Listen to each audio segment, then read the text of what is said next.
에베소서에 보면 하나님께서 교회에 선물을 주셨는데 여러 가지가 있는데 그 중에 목사와 교사를 주셨다라고 적고 있습니다. 그래서 흔히들 생각하기에 목사님도 주셨지만 뭐 주일학교 선생님도 주셨다 이렇게 pastors and teachers 그렇게 해석하기도 하는데 많은 학자들이 얘기하는 이거는 목사와 주일학교 선생님이 아니라 목회자를 얘기하는 타이틀이다 얘기해요. 그러니까 우리가 그냥 편의상 Pastor Kim, Pastor Lee 이렇게 얘기하지만 실은 Pastor and Teacher Kim 이런 뜻이죠. 그러니까 목회자가 교회에 정말로 가르침을 책임 맡은 아주 중요한 자인 것을 이야기하고 그것이 바로 주님께서 교회에 준 선물이다 이렇게 이야기하고 있습니다. 제가 왜 이렇게 말씀을 시작하냐면 오늘 말씀이 이렇게 시작합니다. 여러 가지 다른 교훈에 끌리지 말라라고 이야기합니다. 이 교훈은 뭐 여기저기 방이 붙어 있는 교훈이 아니라 바로 이 강단을 통해서 교회에 외쳐지는 교훈, 티칭을 이야기합니다. 그런데 다른 교훈들이 있다는 거예요. 영어로 보면 strange teachings 혹은 different teachings, 다른 교훈이 있다는 거야. 이상하고 야릇한 그럴싸한 것 같은데 아닌 다른 가르침이 있다는 거예요. 그래서 그런 가르침에 끌리지 말라, 유혹받지 말라라고 이야기하면서 지난주 본문에 뭐라고 얘기했습니까? 너희들에게 하나님의 말씀을 가르쳐 주었던 그 목회자들을 기억하라. 너희를 인도했던 자들을 기억하라. 그 사람을 기억하라기보다 그들이 전해줬던 하나님의 말씀과 하나님의 말씀을 강론한 그 가르침을 기억하라라고 한 것이 얼마나 중요한 교훈이었는지 다시 한번 새기게 됩니다. 우리가 받은 교훈은 은혜의 교훈이라고 얘기해요. 이게 바른 교훈인데 지금 다른 교훈을 보니까 음식에 관한 것이다 라고 이야기하는 거예요. 뭘 먹느냐 이런 것들을 가려 먹는 거. 지금 뭐 유대인들은 아직도 코셔 음식을 얼마나 소중하게 생각합니까? 그것으로 사람을 판단하고 있는데 그런 것이 아니다. 우리는 정말 은혜뿐이 없다. 은혜가 제일이다 라고 이야기하면서 다른 교훈에 different teachings and strange teachings에 미혹받지 말고 끌려가지 말라라고 얘기합니다. 정말 이 바른 가르침을 책임 맡은 저로서는 매일 말씀을 준비하는 가운데 이러한 중체대한 책임의 무게감을 느낍니다. 솔직히 달아나고 싶을 때가 많습니다. 너무너무 힘들어서. 어떨 때는 말씀이 풀리지 않아서 잠을 못 잘 때가 여러 날입니다. 어떤 분들은 그냥 주일날 시간 맞춰서 목사님 오셔가지고 강단에 서면 말씀을 전하는 거라고 생각하고 여기 버튼 탁 누르면 그냥 말씀이 줄줄줄 나온다고 생각하는 분들이 저희 집안에 있는 그 아줌마부터 시작해서 그냥 말씀이 나온다고 생각하는데 그렇지 않습니다. 정말로 힘듭니다. 왜요? 바른 가르침을 못하면 그 심판이 얼마나 크겠습니까? 바로 그 일을 저에게 맡기셨으면 하니까. 베델교회 이 바른 교훈을 위해서 저에게 맡기시지 않았습니까? 이거를 위해서 그 무게감을 가지고 매일매일 이 강단에 서게 되는데 이 다른 교훈이라고 얘기할 때 쉽게 얘기해서 아전인수격으로 자꾸 말씀을 다리 받는 분들도 있고 심지어는 강단에서도 다르게 설교하는 분들도 간혹 보게 됩니다. 기독교 연구기관 중에 가장 권위 있는 설문조사기관인 조지 버너라고 하는 기관이 있습니다. 거기에서 이 복음주의 교회 성도님들에게 설문을 했어요. 당신은 절대 진리를 믿습니까? Do you believe in absolute truth? 당연하지 않습니까? 우리 성경의 이 말씀이 이게 변함없는 절대적인 진리인 것을 우리는 믿는다고 생각했는데 다른 사람도 아니하고 이런 복음주의 교회 다니는 이단은 빼고요. 복음주의 교회 성도님들에게 설문조사했더니 4명 중에 하나만 절대적인 진리를 믿는다고 얘기했어요. 실은 4명 중에 하나도 아니에요. 정확하게 23%가 나는 절대 진리를 믿는다. 그렇다면 4명 중에 3명은 절대 진리를 안 믿는다는 뜻이에요. 정말로 바른 교훈을 가르치고 이 강단이 이 마지막 때에 더 바로 서야 한다는 이 책임감을 느끼게 됩니다. 예수님 당시부터 예수님은 이미 경고를 하셨어요. 마태복음 보면 거짓 선지자들을 삼가라. 양의 옷을 입고 너에게 나오나 속에는 노략질하는 일이라. 사도 바울은 이런 얘기했어요. 사도행전에 보니까 여러분 중에서도 제자들을 끌어 자기를 따르게 하려고 어그러진 말을 하는 사람들이 일어날 줄을 내가 아노라. 지금 뭐 딴 데다 얘기하는 게 교회에다가 얘기하는 거예요. 교회 안에 어그러진 다른 가르침으로 미혹하는 자들이 있을 것이다 라고 말씀하고 있는 것이죠. 정신 차리라는 거죠. 그러니까 교회에서도요, 정말 델리게이션이 된 목회자들을 통해서 배워야 됩니다. 그냥 아무나 이렇게 막 가르쳐 준다고 무슨 비법을 배우듯이 고개 뒤밀고 배우시면 안 됩니다. 정말로 바른 교훈을 배워야 하는 이 중차대한 책임이 우리에게 있기 때문에 그렇습니다. 그래서 사도 바울은 갈라디아에서 이런 말씀을 전했어요. 니같이 속히 떠나 다른 복음을 따르는 것을 내가 이상히 여기노라. 이 교회 성도님들이 아니 좀 믿음에 잘하는가 했더니 이상하게 다른 복음을 향해서 쫓아가는 일들이 일어나는데 정말로 이상하다는 거예요. 그러면서 이렇게 얘기했어요. 다른 복음은 없나니 다만 어떤 사람이 너희를 교란하여 그리스도의 복음을 변하게 하려 함이라. 야릇하다. 그래서 strange예요. 그럴싸한 것 같지만 짝퉁이라는 거죠. 그래서 이렇게까지 얘기합니다. 너희에게 전한 복음 외에, 사도 바울이 그 교회에 전한 그 복음 외에 다른 복음을 전하면 저주를 받을지어다. 성도님들의 말과 어투는 항상 겸손하고 카인드하고 친절해야 합니다. 그런데 지금 바울이 뭘 얘기하냐면 왜 이렇게 격하게 싸납게 심각하게 얘기하냐. 저주를 받을 때 이게 감히 한 말입니까? 성도들이 입에서. 그런데 딱 한 군데 얘기하는데 만약에 다른 복음을 전하면 저주를 받을지어다. 이렇게 이야기를 해야 된다는 거예요. 그만큼 중요하다는 거예요. 바른 교훈을 받는 게 너무너무 중요하다는 거예요. 다른 데서는 이런 얘기 안 하잖아요. 우리 항상 상냥하고 친절해야 돼요. 그런데 천사라도 다른 복음을 전하면 저주를 받을지어다. 정말 우리가 이러한 각오로 절대 진리를 우리가 받고 마지막 때에 지켜가야 하는 이런 중차대한 책임을 우리 교회가 가지고 있다는 사실을 기억해야 됩니다. 히브리서 설교자가 도대체 이 어떤 잘못된 가르침을 배경으로 하고 지금 바른 교훈을 우리가 받아야 된다, 이상한 교훈에 끌려가지 말라라고 하는 이런 말씀을 하고 있는 것일까요? 10절에 보니까 이런 말이 있어요. 우리에게 제단이 있는데, 우리라는 말은 우리 크리스천들, 성도들에게는 제단이 있어요. We have an altar. 그런데 장막에서 섬기는 자들, 지금 예루살렘에 아직 성전이 그대로 아직 무너지지 않고 있다라고 우리가 생각을 하고 있는데, 그 성전에서 지금 섬기고 있는 자들인데 그 사람들은 제단에서, 즉 우리 크리스찬들이 가지고 있는 이 제단에서 먹을 권한이 없다, 먹을 수가 없다, 이런 좀 해석하기 어려운 말씀을 합니다. 그래서 여러분 이 말씀을 좀 잘 들으셨으면 좋겠어요. 어떤 유혹을, 다른 가르침을 당시 성도님들이 받고 있었을까? 이 유대교로 자꾸 돌아오라고 하는 유혹이 있지 않습니까? 그리고 교회가 예수 믿는 것 때문에 핍박을 받고 어려움을 받으니까 다시 유대교로 돌아가야 되겠다 하는 이런 배교제 현상들이 나타날 때 이 히브리 설교자가 그러지 말라라고 얘기하는 거 아닙니까? 그 유대교주의자들이 뭘 얘기했겠어요? 우리는 모세 때부터 가지고 있는 제단이 있다. 너희 기독교인들은 아무것도 없지 않느냐?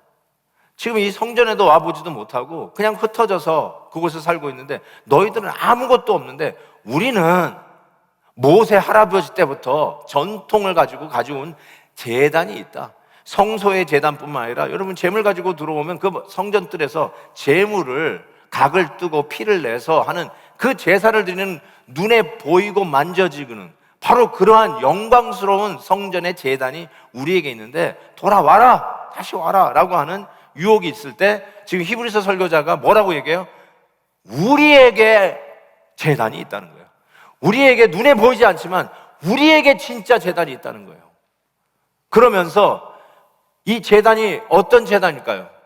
그럼 우리에게 무슨 제단이 있을까요? 우리가 지금 예배를 드리는데 여기 제단이 어디 있습니까? 우린 제단이 없잖아요. 그래서 무슨 제단을 얘기하는 걸까요? 바로 제물이 되어주시고 각이 띄어주시고 피를 내어주시는 우리 주 예수 그리스도가 제단 아닙니까? 지금 그 얘기하고 있는 거예요. 예수 그리스도가 우리 제단이다. 그런데 이 예수 그리스도의 제단, 우리의 속죄 제물 되어 주신 예수님을 믿지 아니하고 아직도 저 장막에서, 성소에서, 그 제단에서 제물을 잡아가지고 각을 뜨고 피를 내고 있는 그들은 예수 그리스도를 통해서 나누는 이 풍족한 이 잔치와 영광의 풍요함을 누릴 수 없다. 예수 그리스도의 속죄 제물을 믿지 않는 자들은 우리 성도들이 가지고 있는 그리스도의 제단에서 누릴 영광이 없다. 지금 그 얘기하고 있는 것이죠. 먹을 권한이 없다는 말, 이 말이 상당히 좀 중요한 말인데요. 우리가 이 팬데믹 상황 속에서 가장 그리워했던 것이 무엇입니까? 다른 건 우리가 온라인으로 최대한대로 대처를 해보고 뭐 회의도 온라인으로 다 하고 온라인으로 만날 수 있는 거는 온라인으로 만나서 하는데, 그래도 가장 그리웠던 게 뭘까요? 같이 식사하는 거. 이게 얼마나 우리가 그리웠습니까? 그래도 식당을 여니까 식당 가서 한번 식사해 보셨어요? 살 것 같지 않으세요? 사람 사는 것 같지 않으세요? 오늘도 말이죠, 예배 후에 성전 코트에서 우리 예배당 교회 마당에서 성도님들이 3, 3, 5 오려서 커피 드시고 담소 나누는 거 보니까 사는 것 같아. 교회가 살았어요. 여러분 모를 거예요. 그냥 텅텅 비어있는 교회 마당에서 주일날 예배 드리고 나갈 때 아무도 없는 그 성전 안에서 예배를 지난 1년 동안 이끌어온 우리 마음은 전혀 모르실 거예요. 모르죠, 여러분. 맨날 그립다고 그러면 저는 목사님 맨날 보는데요. 아주 얄밉게 아침 영상 보면서 나는 괜찮다는 식으로 얘기하는데 얼마나 힘든 건지 몰라요. 근데 만나서 식사하는 거, 이게 교제잖아요. 만남의 복이잖아요. 그런데 지금 뭐라고 해요? 예수님께서도 친히 그러셨어요. 나는 참된 양식이다. 나는 참된 양식이다. 그리고 내 보혈은 참된 음료다. It's a true food and true drink. 뭘 얘기하는 걸까요? 이것 때문에 초대교회 성도들이 마치 사람의 인육이나 먹고 사람 피를 마시는 무슨 야만인같이 오해를 받은 적도 있었지만, 성만찬하는 거, 우리가 성금요일날 이 현장에 오시는 분들에게 성찬식을 하겠다고 그랬는데 뭘 하는 것이죠? 그리스도 안에서 누리는 만족감 아니에요? 그리스도의 교제의 풍성함을 우리가 먹는 것으로 이야기하지 않습니까? 요한계시록에 보면 예수님께서 라오디아 교회, 제 마지막 교회죠, 라오디아 교회 이렇게 얘기했어요. 내가 문 밖에 서서 문을 두드리노니 누구든지 내 음성을 듣고 문을 열면 나는 들어가 그로 더불어 먹고 그는 나로 더불어 먹으리라. 무슨 말씀하는 것이죠? 서로 살 뜯어먹게 한다는 뜻이에요? 아니죠. 그리스도 안에서 누리는 영적인 풍요함과 함께 예수 그리스도의 중요한 교제, 그 교제 속에 누리는 이 영적인 양식을 우리가 먹는 거죠. 정말로 우리가 떡으로만 살 것이 아니라 하나님의 말씀으로 산다고, 그리스도 안에서 누리는 이 말씀의 양식 속에 누리는 풍요함이 얼마나 귀한 것입니까? 그런데 우리가 예수 그리스도 안에서 그 제단이 있고 그 제단에서 그 제물들을 먹지 않습니까? 제물을 나눠 먹는 거예요. 그 풍요함이 있는데 예수 그리스도의 제단을 무시하고 아직도 저 성소에서 눈에 보이고 가시적이고 영광스럽고 찬란하고 만져지는 그 제단에서 예수님을 무시하고 제물을 드린다고 하는 그들은 결단코 예수 그리스도 안에서 누리는 이 영적 풍요함을 먹을 수 없다. 지금 그 얘기하고 있는 것이죠. 그러면서 이 히브리 설교자가 욤키포르, 속죄일에 대한 이야기로 넘어갑니다. 이 이야기를 하고 속죄일 얘기를 해요. 보세요. 11절 보면 이는 죄를 위한 짐승의 피는 대제사장이 가지고 성소에 들어가고 그 육체는 영문 밖에서 불사름이라. 이 영문 밖, 캠프 밖이란 뜻이에요. 캠프, 여러분 텐트를 치잖아요. 텐트를 치면 텐트 밖이 영문 밖이에요. 출애굽 당시 여러분 기억나시죠? 성막이 있고 그 다음에 사방팔방으로 12지파가 쫙 텐트를 치고 거했습니다. 그게 영문이에요. 캠프예요, 캠프. 근데 캠프 밖에서 제물을 불태웠다는 거예요. 이것이 바로 정확하게 속죄일, the day of atonement, 욤키포르. 유태인들은 지금도 이걸 지키죠. 이 속죄일날 드리는 제사를 정확하게 이렇게 했어요. 그러니까 속죄일 이야기를 지금 히브리서 설교자가 이야기하고 있는 것이죠. 레위기에 실은 원래 이 평상시에 드리는 제물, 예를 들어서 뭐 sin offering, 번제, 또 화목제, 흔들어서 드리는 요제, 곡물을 드리는 뭐 건제, 뭐 이런 것들은 예배 드리고 나서 제사장과 또 예배자가 나눠 먹어요. 그 재물을 나눠 먹는다. 그 고기를 구워 먹는다고요. 나눠서 먹는다고. 그런데 속죄일 날 드리는 속죄제, the sin offering, 그 재물은 먹지 않습니다. 그거는 영문 밖으로 가지고 나서 불을 태우게 되어 있어요. 레위기 제가 읽어드릴게요. 속죄제 수송아지와, 이거는 제사장들이 자기들을 위해서 드리는 제물이에요. 속죄제 염소의 피, 즉 백성들을 위해서 드리는 염소, 이 속죄제의 피는 성소로 들어다가 속죄하였어요. 그래서 제단의 그 뿔에다가 이 피를 이게 묻히죠. 그러면서 정결 예식을 하는 겁니다. 그런데 그 가죽과 고기와 똥을 밖으로 내다가 불사를 것이요. 이 속죄제에 대한 지금 디테일을 설명하는데, 이 제물들은 어디로요? 밖으로, 영문 밖으로 가서 먹지 아니하고 태우게 돼 있어요. 아, 이 속죄일 하는구나. 그런데 이 히브리 설교자가 이 속죄일 얘기를 하면서, 이 속죄일 날 저와 여러분, 당신의 백성들의 죄를 대신 걸머지시고 이 유월절에 어린 양으로 오셔서 속죄 제물이 되신 예수 그리스도와 바로 연결을 하면서 이렇게 얘기합니다. 그러므로 예수도 자기 피로서 백성을 거룩하게 하려고 성문 밖에서 고난을 받았다. 영문이 갑자기 성문이 됐어요. 영문은 캠프 밖인데 성문은 뭘까요? 시티 게이트. 무슨 시티요? 예루살렘 밖에서 고난을 받으셨다. 예루살렘 밖에서 십자가 지시고 그곳에서 돌아가셨다. 지금 그 얘기를 하고 있는 거예요. 예루살렘 가시면 예수님이 십자가에 못 박힌 그 장소는 모든 고고학자들이 동의한 장소입니다. 예수님이 가야바 법정에서 재판을 받은 곳, 여러 가지 그런 장소들이 추측되는 장소들이 있잖아요. 솔직히 예수님이 그 고난 받으면서 걸어갔던 돌로로사, 그것도 아직도 디베이트거든요. 정확하게 이 코스로 예수님이 십자가 지고 올라가셨냐, 그 루트는 아직도 디베이트예요, 솔직히. 그런데 예수님이 못 박힌 장소는 not debatable, 거기에요. 근데 그 골고다 십자가 예수님이 못 박힌 그 현장에 기념교회가 세워졌어요. 그 현장을 아예 덮어 씌웠어요, 교회가. 그게 바로 성묘교회입니다. 그 성묘교회 가면 예수님 그 무덤까지도 들어가는 길이 다 있잖아요.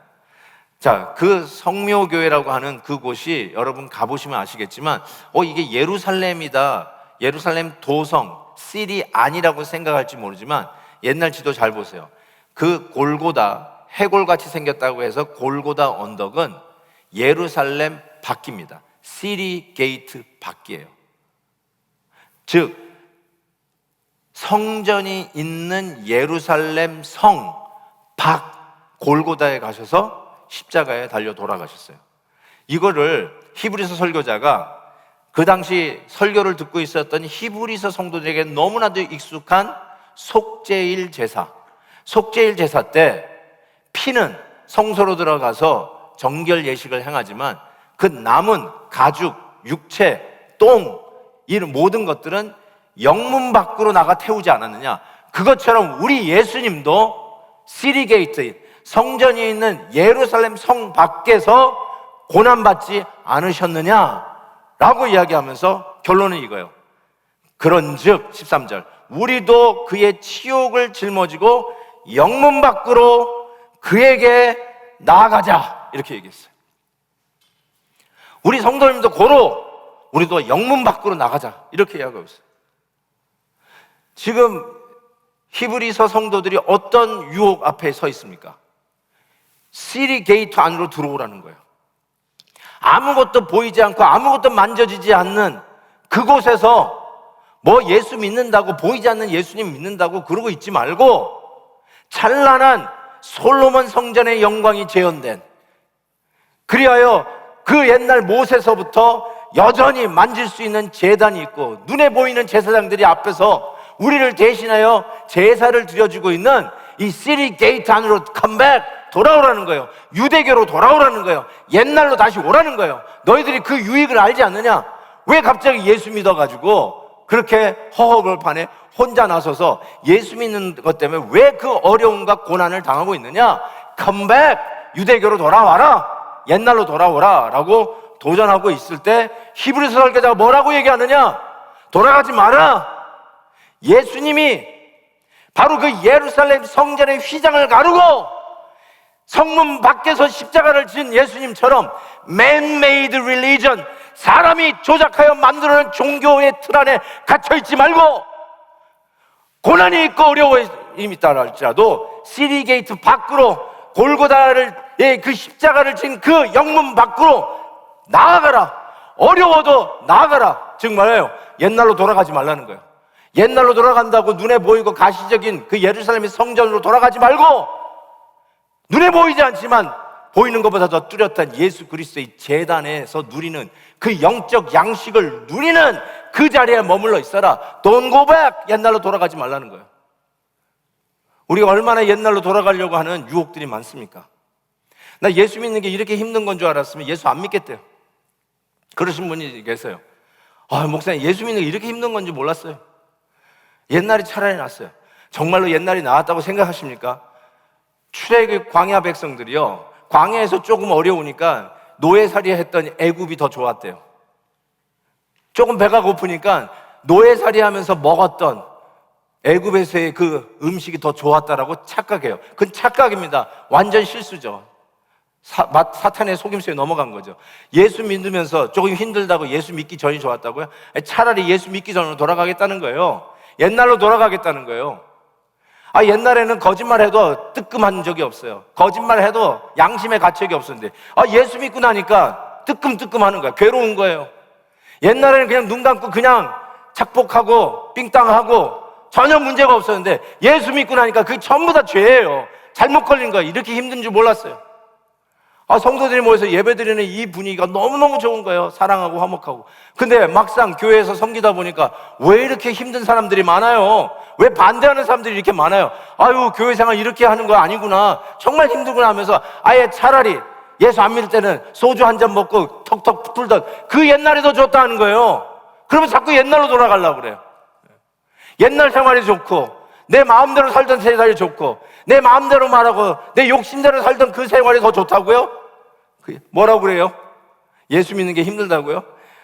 우리의 죄를 걸머지시고 치욕도 짊어지시고 영문 밖에 나가 십자가를 지셨던 예수님처럼 성도 여러분들이요, 옛날이 좋았다고 하는 가머니슬에 속지 마시고 사탄의 유혹에 넘어가지 마시고 고난스러워도 예수 믿는 이 믿음을 지키기 위해서 여전히 우리도 예수님처럼 영문 밖으로 나가자. 옛날로 돌아가지 않겠다. 옛날 예루살렘 성전으로 돌아가지 않겠다.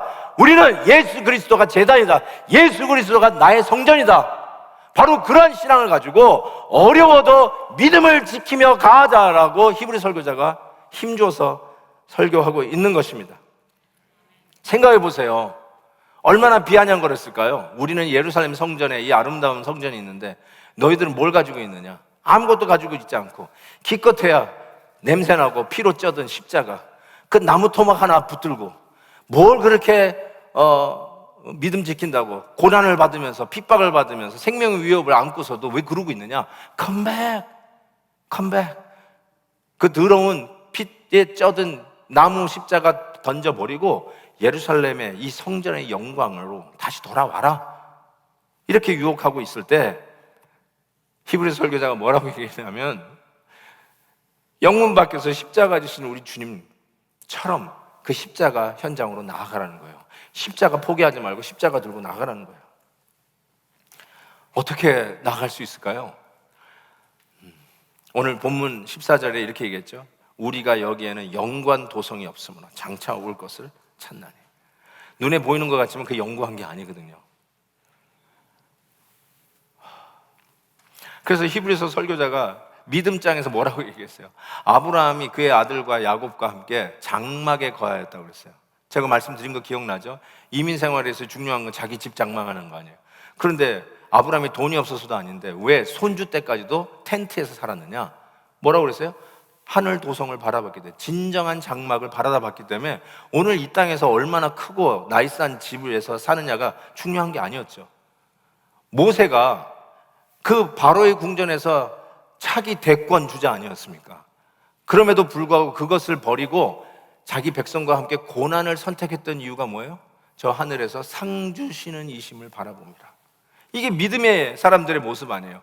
고로 눈에 보인다고, 찬란해 보인다고 예루살렘 성전 과거가 더 좋았다고 과거로 돌아가려고 하지 말고 Old rugged cross, 십자가의 그 피로 쪄든 그 올드 나무 같은 십자가를 그걸 붙들고 오늘도 사는 것이 바로 신앙입니다. 그게 바로 영원한 도성을 바라다보고 살아가는 것이죠.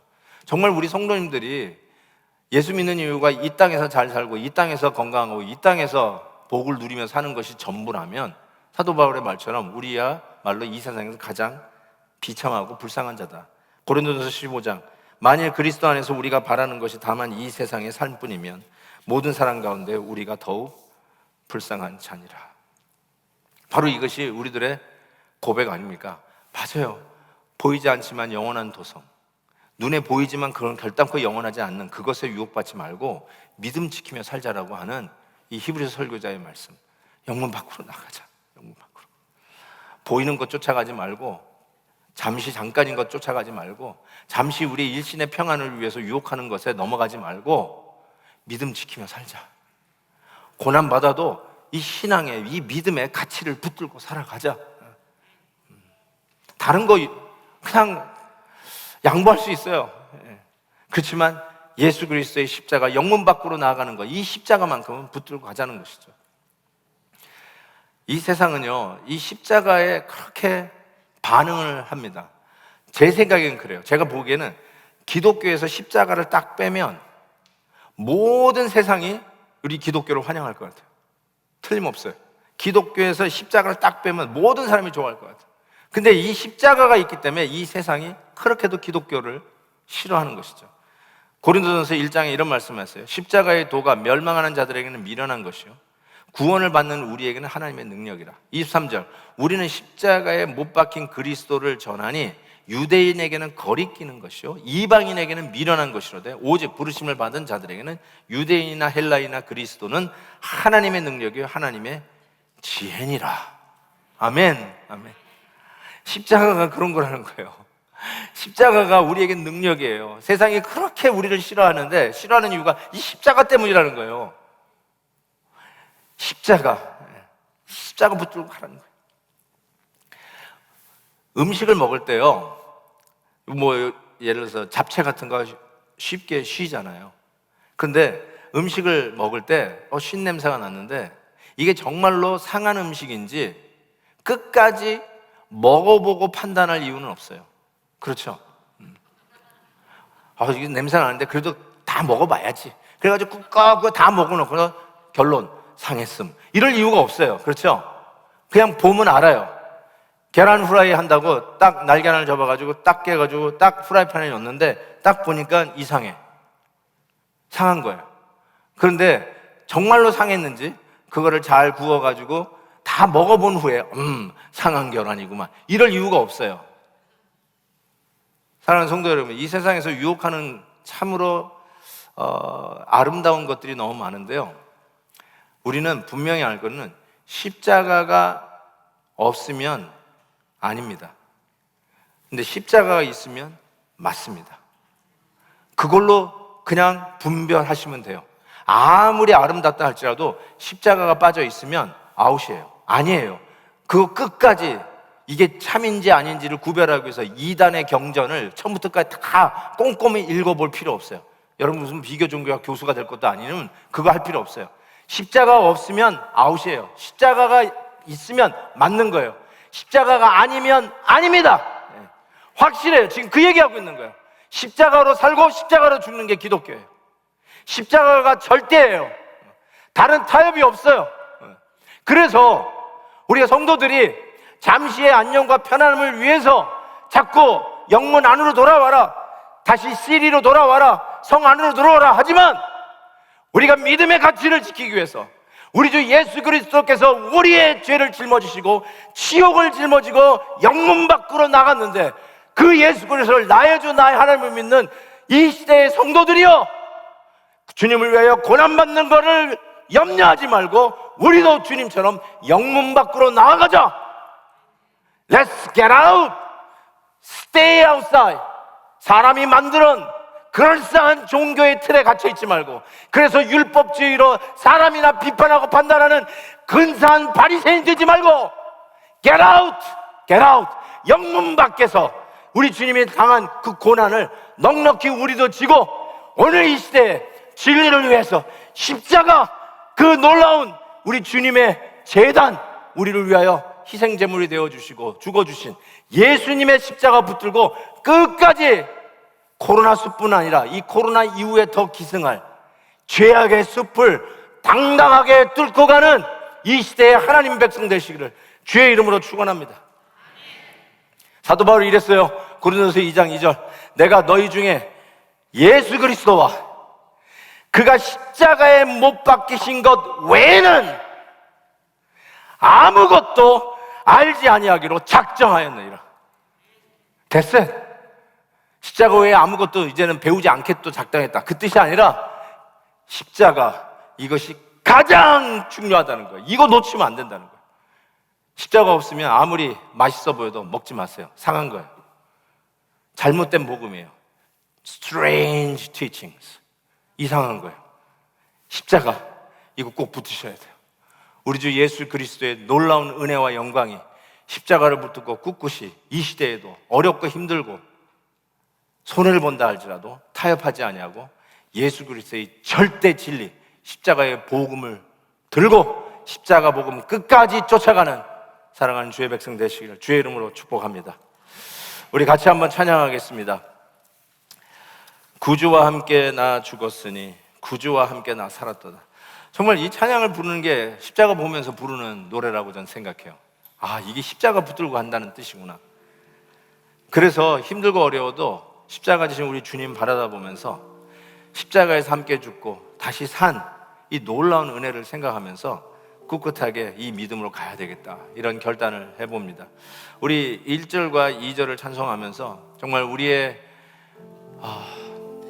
이 온라인 시대에 정말 눈으로 보고 만지는 것이 참 중요한 것을 깨달았는데, 오히려 더욱더 이런 시대에 십자가의 이 복음을 붙들고 변치 않는 이 절대의 복음을 붙들고 가는 우리의 믿음을 다짐하는 그런 시간이 되었으면 좋겠습니다. 같이 한번 찬양할까요? 구주와